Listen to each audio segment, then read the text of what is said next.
कोसी में उड़ान welfare trust ने मनाया अंतर्राष्ट्रीय महिला दिवस। कोसी कला में उड़ान वेलफेयर ट्रस्ट के द्वारा अंतर्राष्ट्रीय महिला दिवस कार्यक्रम मनाया गया, जिसका उद्घाटन मुख्य अतिथि समाज सेविका सीमा सेठ और रुचि चौधरी एडवोकेट ने सरस्वती के चित्रपट पर दीप प्रज्वलित कर किया।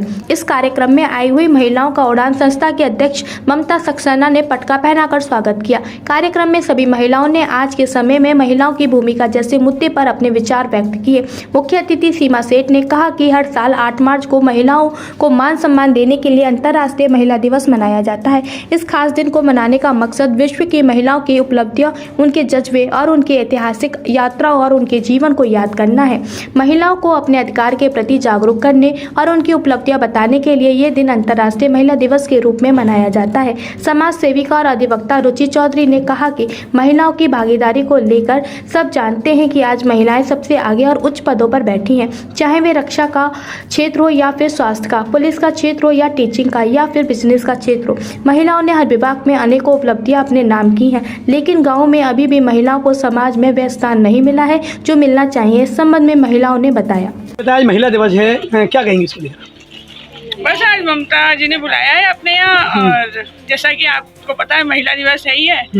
महिलाएं हमारी किसी भी चीज से कम नहीं है। लड़कियों को देखो आजकल कैसे क्या कर रही है, और वैसे भी देखो तुम्हारे साथ एक जर्नलिस्ट भी एक लड़की है, ये बहुत अच्छी बात है। बस ऐसे ही प्रोग्राम्स होते रहे। क्या संदेश देना चाहेंगे आज? संदेश यही है, महिलाएं लड़कियां ना डरे, ना अपनी कहीं पे छुपे बैठे रहे, बिंदास होके बाहर निकलो, टकाटक काम करो, सारे हम सब तुम्हारे साथ हैं। बताएं, आज अंतर्राष्ट्रीय महिला दिवस है, क्या कहेंगे इसको लेकर?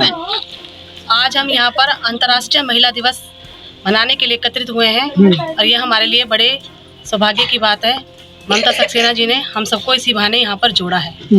महिला सशक्तिकरण यानी महिला की हाथ में शक्ति होना, अपने विकास के लिए अपने आप होना, किसी पर निर्भर नहीं होना, आत्मनिर्भर बनना। इसकी लड़ाई 1908 से चली आ रही थी। जो प्रथम विश्व युद्ध 1914 से 18 तक चला था, 17 में पहली बार सफलता मिलने पर 8 मार्च को यह मनाया गया। उसके बाद 1945 में जो हमारी यूएनओ की स्थापना हुई, उसने 1975 में इसको सफलतापूर्वक अंतर्राष्ट्रीय दिवस बनाने की घोषणा की, और हमारे भारत में ये जब से मनाता आ रहा है, क्योंकि अंतर्राष्ट्रीय विश्व में बनाना है। तो क्या कहना चाहती हैं इस बार महिलाओं को लेकर, क्या उनकी आज की स्थिति है? इसके लिए मैं यही कहना चाहूँगी कि जो मोदी योगी ने जैसे बेटी बचाओ बेटी पढ़ाओ के अभियान चलाए हुए हैं, तो सबसे पहले बेटी पढ़ेगी तो ही तो वो सक्षम बनेगी, और अपने लिए जो उसके अधिकार हैं उसको जानना, उनको पहचानना, अपने जीवन में उनको लाना सबसे बड़ी बात है। तो सभी से ये अनुरोध है कि बेटियों को पढ़ाएं, उनके जीवन को सफल बनाएं।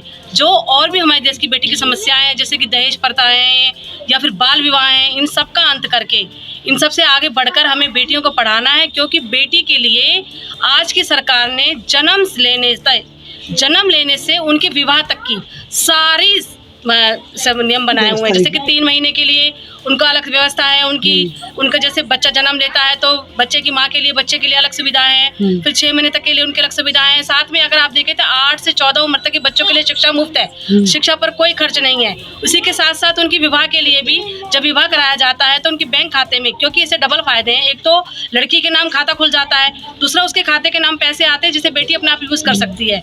तो सरकार ने भी बेटी बचाओ के लिए, बेटी पढ़ाओ के लिए इतने नियम बना रखे हैं कि बेटी को पढ़ाना, उनके जीवन को भविष्य बनाना आज के लिए कोई मुश्किल काम नहीं है। सरकार के द्वारा सब आसान हो चुका है, तो इसलिए बेटी आगे है। कहीं ना कहीं महिलाएं बड़ी हैं इसमें, मोदी सरकार इसमें बिल्कुल बड़ी है। देखिए अब महिलाओं का सम्मान बढ़ा है कहीं ना कहीं हर जगह, हर क्षेत्र में।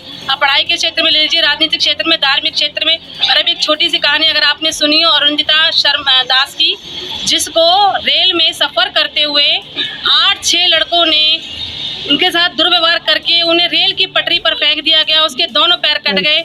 कटने के बाद वो खड़ी हुई, उसका इलाज कराया, इलाज करवाने के बाद आर्टिफिशियल पाँव होते हुए उसके पास माउंट एवरेस्ट की चोटी पर वो चढ़ी, और उसने सबसे पहली महिला पताका लहराई। यानी अपने पैर नहीं हुए थे, आर्टिफिशियल के साथ जब महिला इतनी आगे बढ़ सकती है, तो हमें तो भगवान का शुक्रगुजार होना चाहिए कि संपूर्ण बनाया है। बेटियां सभी संपूर्ण हैं, किसी किसी के साथ कोई हादसा होता है, लेकिन हिम्मत से काम ले तो वो महिला जरूर आगे बढ़ती है। और मैं मानती हूँ कि महिला हर क्षेत्र में आगे। आप IAS IPS किस क्षेत्र में महिलाओं को नहीं देखते? स्कूल में चले जाइए, टीचर अध्यापक जो हैं महिलाएं ज़्यादा मिलेंगी। आप किसी भी क्षेत्र में देख सकते हैं। अब तो एयरक्राफ्ट भी महिलाएं उड़ा रही हैं, एयरप्लेन प्लेन चला रही हैं। कोई क्षेत्र ऐसा नहीं है जिसमें महिलाएं नहीं हैं। तो मैं महिलाओं के लिए जोरदार ताली। जो अपने एक कार्यक्रम आयोजित किया है उड़ान वेलफेयर के ट्रस्ट की तरफ से, क्या कहेंगे इसमें? मैं ये कहना चाहती हूँ कि ये जो कार्यक्रम हो रहा है ये मैं हर साल करती हूँ और हर बार जैसे मेरे हर साल होता है, यहाँ पर कोई परेशानी हो गई थी इसलिए मुझे यहाँ पर मजबूरी में करना पड़ा है। और वैसे तो मैं हर बार करती हूँ गांधी पार्क में। तो क्या संदेश देना चाहेंगी आप? मैं ये कहना चाहूँगी कि सभी बहनें जो है हर साल इसी बहाने से हमारे साथ जुड़े, उसी बहाने से हमसे जुड़े और हर साल इसी बहाने से मैं सब बहनों से जोड़ के और इकट्ठा करूँ और बहनों की जो है पंक्तियाँ अपने ग्रुप को बढ़ाऊं, पंक्तियों को बढ़ाऊं ज़्यादा से ज़्यादा। इसमें कोरोना के काल में वैसे तो मुलाकात हो नहीं पाती है, कोई मिल ही नहीं पाता एक दूसरे से, लेकिन इस तरह से हम एक दूसरे से मिल सकते हैं, महिलाएं एकत्रित हो सकती हैं। इससे मुझे बहुत खुशी होती है। स्पेक्टिकल हाउस, अ कंप्लीट चश्मा घर जहां मिलते हैं आपको हर ब्रांड के चश्मे, जिसमें आपके लिए उपलब्ध हैं रेबन, ओकले, अरमानी, वोग जैसे ब्रांड्स। साथ ही साथ आधुनिक मशीनों द्वारा आंखों की जांच भी उपलब्ध है। तो आज यहाँ है spectacle house, Babulal market near fire station, Krishna Nagar, Mathura.